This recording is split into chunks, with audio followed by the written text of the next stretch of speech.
Bien, quien les habla es el estudiante Joel Jefferson Rubio Paredes y a continuación vamos a presentar el caso de familia.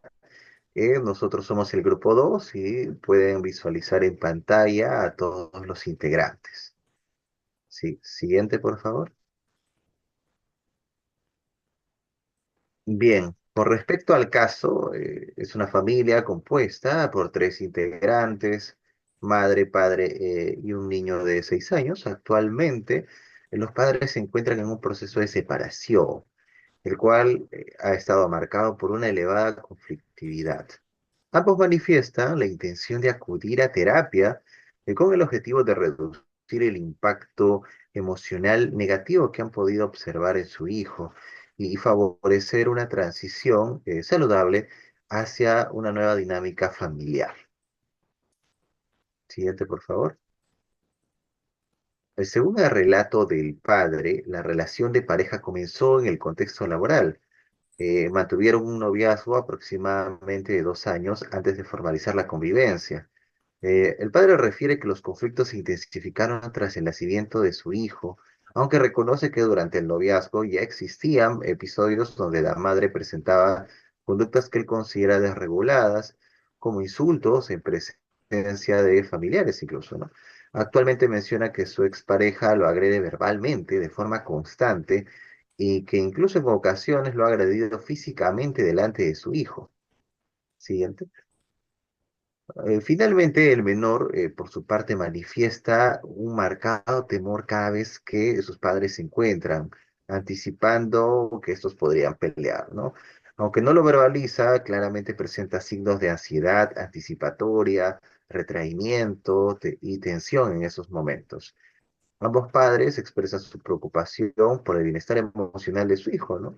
Por eso acuden a terapia y muestran su disposición a recibir esta orientación terapéutica para manejar la separación de forma más saludable. Asimismo, también los dos padres muestran el compromiso de que durante el transcurso de la terapia impartida no existirá ningún hecho de violencia. Le doy el pase a mi siguiente compañero. Continuando con la exposición, vamos a ver ahora el análisis clínico y criterios diferenciales en la familia, tanto del hijo, de la madre y del padre.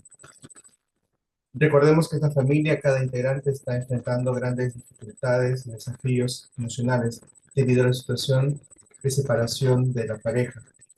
Y es el niño que va a tener unos síntomas como experimenta dificultades en la comunicación y la expresión emocional para relacionarse con sus padres. También manifiesta problemas de conducta como lanzar sus juguetes, tensión corporal e hipervigilancia. Y la madre, sus síntomas son que presenta problemas para gestionar sus emociones, que se expresa en peleas y discusiones con su esposo en presencia de la familia.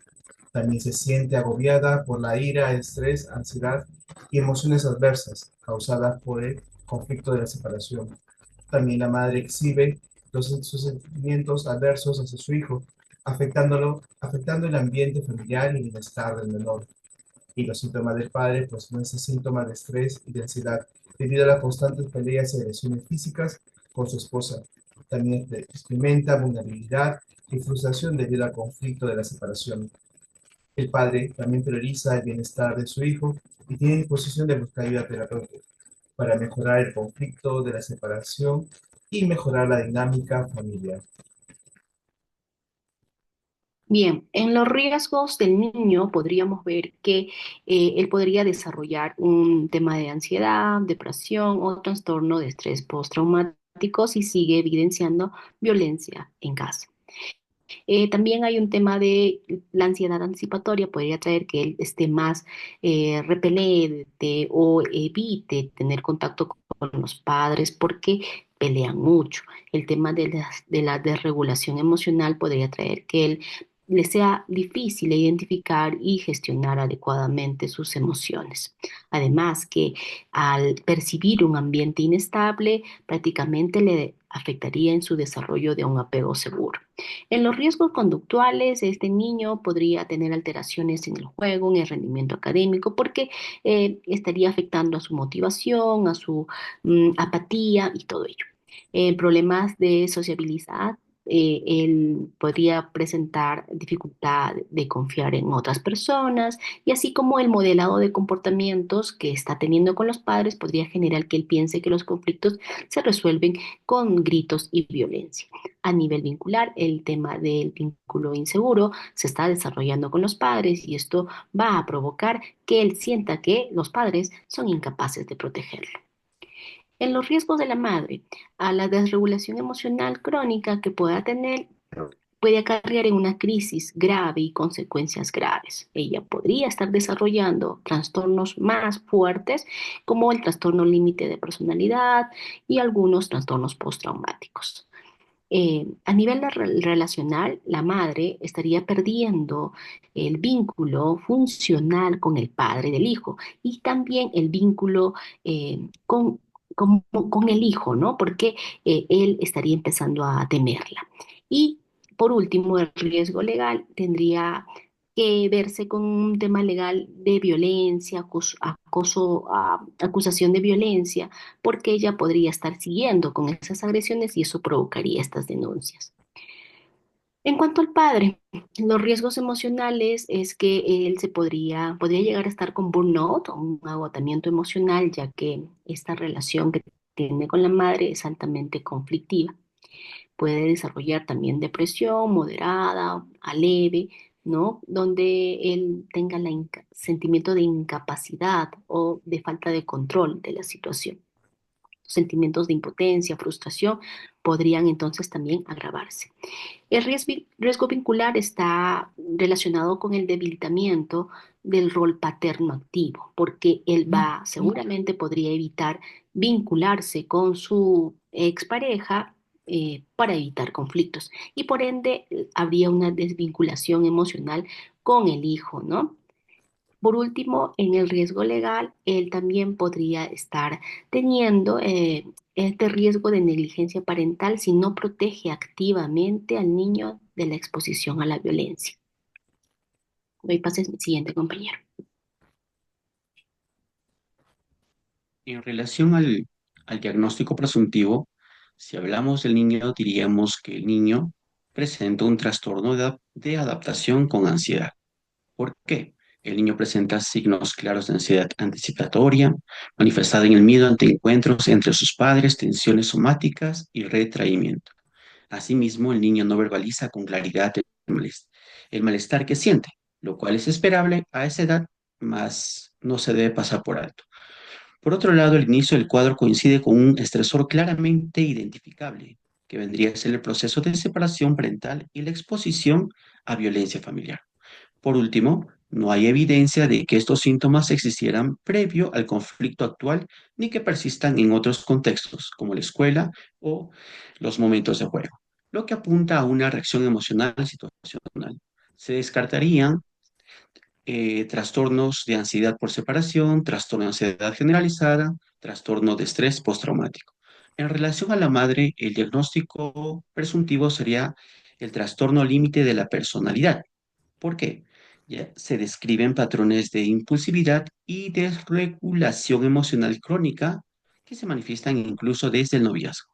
Asimismo, ha presentado episodios de agresividad verbal y física en contextos públicos e incluso familiares, lo cual sugiere fallas persistentes en el control de impulsos. Las conductas parecen ser disfuncionales e intensas, no solo reactivas al contexto de separación. Por lo tanto, es probable que haya patrones de relaciones inestables e intensas con dificultad para regular el afecto y la rabia.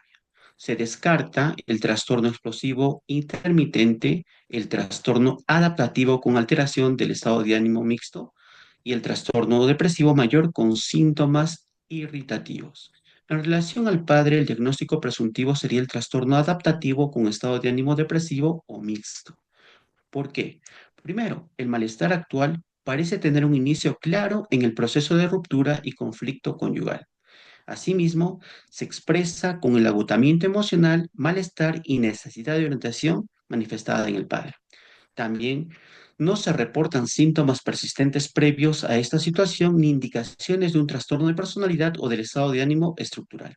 Por último, existe un buen nivel de insight, manifestada en la preocupación por el hijo y esa búsqueda activa por ayudarlo, lo cual lo muestra como un ser protector. Se descartan el trastorno de estrés postraumático, el trastorno depresivo mayor y el trastorno de ansiedad generalizada. Doy pase a la siguiente compañera. Bien, en el caso de intervención, bueno, dentro del hijo, el madre y el padre, se va a hacer la realización de la primera evaluación como primer punto. Se va también a hacer el contacto a nivel relación terapeuta-paciente, debido a que esos síntomas son de rasgos ansiosos, ¿no? En el caso del niño, a través de juegos, las técnicas de respiración, justamente utilizar como la respiración en plumas o globos o burbujas para que sea algo más entretenido. Seguidamente, la relajación guiada, que es a través de la técnica de la visualización, y también las sensaciones que se vaya a trabajar, ¿no? Se involucran los sentidos para que la experiencia sea más vivencial. Seguido a ello, la psicoeducación emocional y revisar justamente el avance terapéutico. En cuanto a la madre, poniendo énfasis en la atención plena, es el trabajo justamente en cada sesión de 5 a 10 minutos poder realizarlo. También en la visualización para ayudar justamente a estos pensamientos ansiosos. Y en el caso del padre, lo que se va a trabajar más en cuanto al ejercicio sería también la atención plena de 5 a 10 minutos, la visualización, la psicoeducación parental en ambos padres y también revisar el avance terapéutico. Bueno, eso sería todo. Muchas gracias.